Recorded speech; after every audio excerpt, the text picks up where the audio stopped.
கொடநாடு கொலை வழக்கில் சாட்சி மிரட்டியதாக தொடரப்பட்ட வழக்கில் ஒருவர் விடுவிக்கப்பட்டிருக்கிறார்.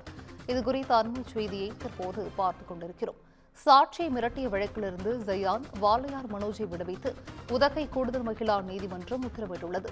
சாந்தா என்ற சாட்சி மிரட்டியதாக 2019 பிப்ரவரி மாதம் 4ஆம் தேதியன்று வழக்கு பதிவு செய்யப்பட்டிருந்த நிலையில் தற்போது ஜயான் மற்றும் மனோஜ் என்பவர் விடுவிக்கப்பட்டிருக்கிறார்கள். இதுகுறித்தான அண்மை செய்தியை பார்த்துக் கொண்டிருக்கிறோம்.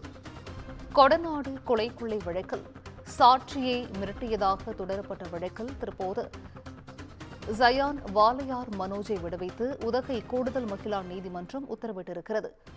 கூடுதல் விவரங்களை செய்தியாளர் அன்பழகன் வழங்கிட கேட்கலாம். அன்பழகன், வணக்கம். இது குறித்தான முழு விவரங்கள்.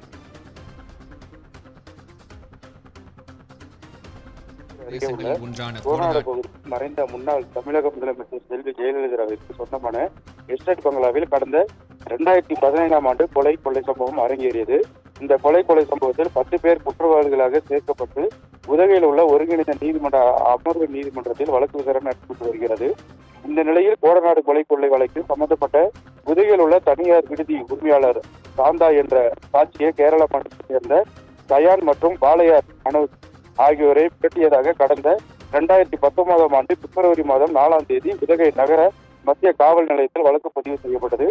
இந்த வழக்கு கூடுதல் மகிழா நீதிமன்றத்தில் வழக்கு விசாரணை நடைபெற்று வந்தது. இந்த நிலையில் இந்த வழக்கின் இறுதி தீர்ப்பு இன்று கூடுதல் மகிழா நீதிமன்றத்தில் நீதிபதி சோலியா இன்று வழங்கினார். இன்று நடைபெற்ற இறுதி விசாரணையில் இந்த வழக்கில் அரசு தரப்பில் எவ்வித சாட்சிகளையும் உறுதி செய்யப்படாததால் இவ்வழக்கில் இருந்த சயான் மற்றும் வாளையார் மனோஜ் ஆகியோர் விடுதலை செய்து உத்தரவிட்டார்.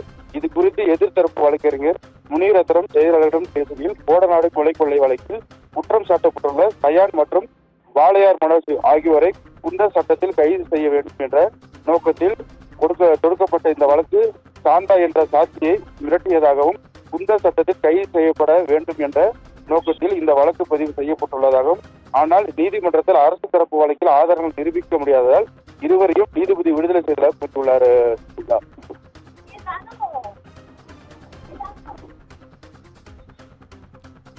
நன்றி அன்பழகன், விவரங்களை வழங்கியமைக்கு நன்றி.